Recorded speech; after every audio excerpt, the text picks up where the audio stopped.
마켓 이슈 분석 이어갑니다. 스위스 중앙은행의 새로운 선택으로 인해서 전 세계 중앙은행들이 다소 당혹감을 감추지 못했습니다. 최저환율제 폐지 이야기 전략 세워보도록 하죠. 일단 내용부터 한번 점검해 볼까요? 네, 일단 최저환율제를 도입하고 있었습니다. 1유로당 1.2프랑의 최저환율제를 도입하고 있었는데 네. 외환보유고가 너무 높아지다 보니까 못하겠다라고 선언을 부담이 했어요. 됐군요. 네, 때문에 금융시장에서도 좀 변동성이 확대되는 모습이었는데 상황은 이해가 되지만 이번 판단에 대해서 어떻게 좀 판단을 내릴 수가 있을지 들어봐야 될 것 같습니다. 오늘도 MTN의 김종을 연구위원 모시고 이야기 나눠보도록 하죠. 네.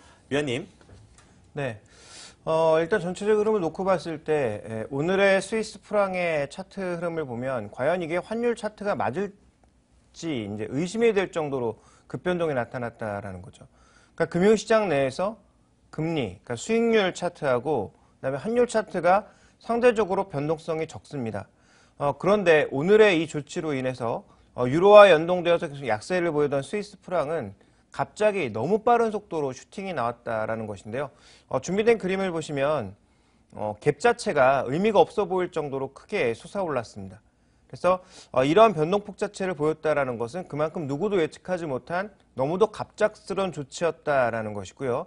현재 일방적으로 나타났던 이런 자금 쏠림 현상 자체가 이제는 바뀔 수 있다라는 것을 또 의미하는 것이기 때문에 앞으로 이제 금융시장의 변동성이 좀 나타날 가능성.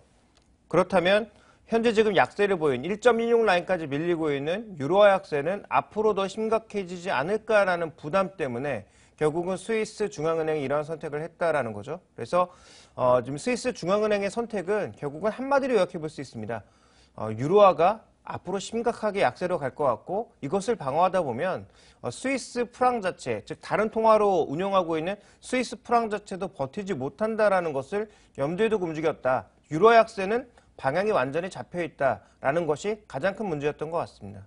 유로화가 앞으로도 약세를 이어갈 것이다라는 점에서 촉발이 됐다 이야기 주셨는데 네. 그럼 국내 시장에 미치는 영향이 사실 저희에겐 제일 중요하지 않습니까? 그렇죠. 어떤 영향이 있을까요? 네, 유로화가 이렇게 약세를 가면서 가장 크게 나타나는 특징은 안전자산의 선호 현상입니다. 달러, 금, 엔화 같은. 엔화가 지금 왜 오르겠습니까? 엔화가 지금 가치가 오를 만한 이유가 아무것도 없거든요. 경제가 나아진 것도 아니고 아베 정부 쪽에서는 통화를 더 쏟아부을 것인데도 불구하고 120엔대에서 움직이던 엔화가 지금 116엔대까지 내려가 있는, 즉 가치가 올라간 가장 큰 이유는 상대적으로 엔화를 안전자산으로 보고 있기 때문입니다. 그러니까 유로화 약세에 밀려서 달러와 엔화 올라가고 금값이 올라간다라는 거죠. 디플레 우려하고 있는데 금값이 올라가는 이러한 기현상들은 결국은 안전자산 쏠림 현상이 앞으로도 심해질 수 있다는 것을 계속 암시하는 것이기 때문에 한국 증시가 안전 증시는 아니라는 판단하에서 그래도 좀 부정적인 이슈가 아닌가라고 보고 있습니다. 그래서 종목이나 업종, 지수의 차별화 양상은 계속 이어질 것 같고요. 또 하나 오늘 유럽 증시가 강세를 보인 이유는 조금 전에 앵커도 언급해 주셨습니다. 시장에서 이제 뭔가 아주 강력한 대책이 나와서 유로화가 폭락할 것이기 때문에 아마 스위스 은행이 그 전에 조치를 취한 게 아닐까. 뭐 이렇게 이제 해석이 되면서 유로 증시도 초반에는 약세를 보이다가 전체적으로 다 강세로 돌아섰거든요. 근데 전 이건 확대 해석이라고 보고 있습니다. 왜냐하면 독일의 결정 없이 마리오 드라기 혼자 결정할 수 있는 요인들이 그렇게 많지 않다라는 것이고요. 최근에 22위원들이 굉장히 언급을 자제하고 있습니다. 그래서 이 안에서 합의가 이루어졌다라기보다는 아마 이번 결과를 확실하게 노출시키고 싶지 않은 뭐 그런 상황이 아닌가라고 보고 있기 때문에 확실하게 내용을 보기 이전에 결정하지 말자라는 거죠. 그래서 우리 시장에 미치는 영향은 안전자산 선호기 때문에 별로 좋지 않다고요. 그다음에 오늘의 스위스 결과만 놓고 마치 ECB가 뭐 1조 유로, 무제한 유로를 풀겠다. 뭐 이런 과정으로 나타나진 않을 걸로 예상을 하고 있기 때문에 두 가지 관점에서 모두 우리 시장엔 그렇게 긍정적인 이슈는 아니다라고 봐야 될 것 같습니다. 네, 스위스의 이번 결과가 우리 증시엔 별로 효과적이지 못할 것이다. 결국엔 다음 주에 있을 ECB 회의를 좀 더 기다려 봐야겠네요. 자, 그래서 이제 종목별 이야기도 해보도록 하겠습니다. 미국 시장에서 구글의 주가가 15개월 내 최저치를 기록한 이후에 그래도 조금씩은 반등에 나서는 모습인데 여전히 힘은 부족합니다. 실적에 대한 우려, 지난 분기에도 있었고 이번 분기에는 좀 얼마나 개선될지도 기대가 되는데요. 구글의 최근 주가 흐름 어떻게 보셨습니까? 근데 가장 이제 핵심은 실적이라는 거죠. 이 기업이 좋은 기업이고 직원들한테도 굉장히 유리한 뭐 그런 조건들이 많고 앞으로도 계속 잘 나갈 기업이라는 것은 모두 다 알고 있습니다. 그걸 이제 의심하는 사람은 아무도 없거든요. 문제는 뭐냐면 지금 당장 성적이 좀 좋았으면 좋겠는데 기대했던 것만큼의 성적이 안 나오니까 준비된 그림에서 보시는 것처럼 구글의 주가는 거의 뭐 1년 내 최저치 부근에서 굉장히 약하게 움직이고 있다. 그러면 이 약하게 움직이고 있는 가장 큰 이유가 3분기 실적이 부진했기 때문이냐? 아니라는 거죠. 앞으로도 실적이 당분간은 쉽게 좋아지지 않을 것이기 때문에 주가가 약세로 가고 있는 것입니다. 그래서 구글의 지금 보유 사업들의 매출 규모를 보시면 매출 규모의 상승 속도가 굉장히 제한적이죠. 그러니까 매출 자체 증가가 제한적이니까 이익률도 크게 높일 수 없는 상황에서 지금 R&D 비용은 계속 증가하고 있습니다. 아시겠지만 무인 자동차, 드론, 그다음에 뭐 홈서비스, 안드로이드의 추가적인 확장, 거기다가 최근에 보험 사업까지 진출하고 있고요. 굉장히 다양한 산업들을 지금 진출을 해서 이것들을 하나로 엮으려고 하고 있거든요. 그러니까 웹 시장에서 모바일 시장으로 옮겨가는 상황에서 가장 중요한 매출원이었던 웹 광고 수익은 정체되고 있는 반면 지금 무인 자동차를 포함한 미래 기술에 엄청난 돈을 쏟아붓고 있으니까 결국 수익성 자체가 안 좋아질 수밖에 없는 겁니다. 근데 이런 미래 산업들이 당장 올해부터 수익으로 돌아오느냐? 그렇지 않거든요. 가장 빠르게 움직일 무인 자동차라든지 이런 쪽도 아무리 빨라봐야 내년 내후년부터거든요. 그러면 결국은 아직까지는 쓸 돈이 더 많다. 그리고 벌어들일 돈은 제한적이다. 벌어들이는 매출 규모의 증가 속도도 제한적이다. 그러니까 구글은 당분간 주가가 쉽게 오르진 않을 것 같습니다. 그런데 장기적으로 놓고 보게 되면 구글을 포기할 수 있을까요? 지금 구글에 벌려놓은 그런 수많은 사업들 중에 한 두세 가지만 성공을 해도 앞으로 엄청난 또 성장 동력으로 자리 잡을 수가 있거든요. 그래서 구글의 R&D는 미래에 대한 투자라는 점에서 저는 뭐 투자 관점이라면 지금도 사야 된다라고 보고 있습니다만 단기적으로 주가가 오를까에 대해서는 자신 없다. 아마 가능성이 별로 없을 거다. 이렇게 말씀드리겠습니다. 네, 미래에 대한 투자를 위한 투자라면 괜찮다라고 이야기 주셨고요. 단기적으로는 조금 어려울 수 있다라는 이야기였습니다. 그럼 네이버도 한번 비교를 해보죠. 네이버 같은 경우는 지금 현재로서도 새로운 런칭 서비스가 계속 나오고 있거든요. 그럼 네이버 쪽으로 좀 더 관심을 이동시켜도 되는 걸까요?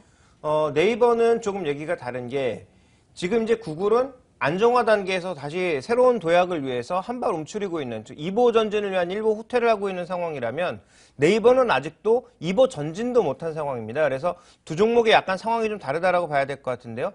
먼저 준비된 그림을 보시면 네이버는 사업 부문별로 매출 동향 이런 것들이 계속 좋아지고 있죠. 그래서 매출 규모 자체가 계속 증가하고 있다는 것이 일단 긍정적이고요. 국가별로 가입자도 계속 확장되고 있는 상황입니다. 그러니까 지금 가입자 측면, 그러니까 우리가 흔히 얘기하는 클릭 측면에서도 성장이 되고 있고요. 매출 측면에서도 성장이 되면서 아직까지는 성장이 이어나가고 있는 그런 종목이다 보니까 높은 밸류에이션, 고밸류에이션을 줘도 괜찮다라는 거죠. 그러니까 지금 네이버와 구글의 차이는 둘 다 모두 성장주고 장기적으로 잘 될 것 같은 종목이긴 하나 지금 현재 구간에서의 달리기 속도는 구글은 느려진 반면 네이버는 여전히 속도를 내고 있고 앞으로도 속도를 한 1년 정도는 낼 것이다 라고 보고 있다는 점이 중요한 겁니다. 또 한 가지 이제 중요한 것은 네이버가 어느 정도 주가 조정을 받으면서 40배, 50배에 달했던 PER이 이익이 빠르게 늘어나면서 좀 축소되고 있다는 거죠. 그러니까 PER 측면으로 놓고 봤을 때 지금 한 26배, 27배 정도의 수준까지 내려와 있습니다. 40배 정도일 땐 부담일 수 있지만 현재 구간에서는 그래도 그 부담 자체가 많이 완화되었다라는 점을 고려해 봤을 때 네이버에 대해서는 뭐 저는 장기적으로는 언제나 말씀드렸다시피 긍정적인 관점 그리고 나스닥 상장이라고 하는 그 모멘텀이 터지는 시기 그리고 성장이 정체되는 그 시기까지는 우리가 아직 좀 긍정적으로 봐도 되지 않을까 이렇게 판단하고 있습니다. 네이버 같은 경우에는 앞서서 이 김종효 위원의 비밀노트에서도 자주 언급됐던 종목 중에 하나인데요. 앞으로의 성장세도 좀 기대해 볼만 하겠습니다. 그래서 코스닥 시장에서도 외국인과 기관들이 동반 매수를 보여주고 있지만 그 업종별로는 좀 차이가 보여주고 있습니다. 외국인들은 제약업종에 관심을 갖고 있고 또 기관은 핀테크 관련주들에 관심을 갖고 있는데요. 이처럼 매매가 엇갈리는 동향에 대해서 어떻게 판단할 수 있을까요? 일단 결론부터 말씀드리자면 단기적인 관점으로 시장 접근하실 경우에는 기관들이 좋아하는 종목 쪽으로 붙는 게 맞는 것 같고요. 좀 더 길게 보신다면 그리고 시장의 전체적인 큰 맥락에서 보신다면 외국인 시각을 쫓아가는 게 맞다라고 보고 있습니다. 그래서 나는 장기 지향형이다. 그러면 외국인들이 좋아하는 종목 그리고 유가증권 시장보다는 코스닥 시장보다는 유가증권 시장의 대형주들을 노리시는 게 좋겠죠.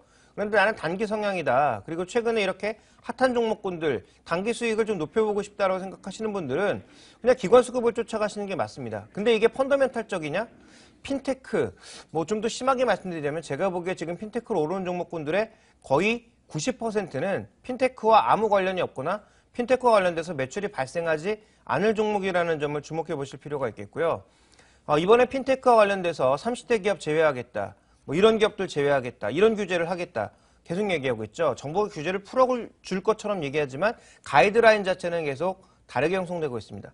근데 30대 기업을 제외하고 그 밑에 기업들이 했을 때 과연 인터넷은행이 성공할 수 있을까요? 기존 은행들과 경쟁해서 성공할 수 있다? 저는 거의 가능성이 없다라고 보고 있거든요.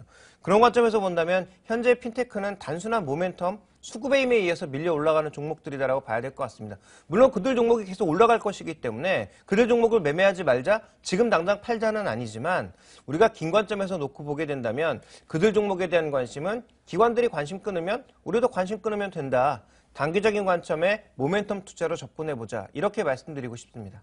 네, 어제 최경환 부총리도 일단 인터넷 은행이라던가 핀테크에 대해서 다소 앞으로도 의문점이 있다라는 발언을 내놓은 바가 네. 있습니다. 마냥 기대감을 키우기보다는 이제는 슬슬 기관들의 수급을 보면서 조절해 가자라고 정리해 보도록 하죠. 이제 종목과 이슈를 아우르는 전략으로 넘어가 봐야겠죠. 네, 이제 이번 주 마지막 거래를 앞두고 있습니다. 어떤 종목에 집중하면 좋을지 오늘장 선전략에서 확인하시죠.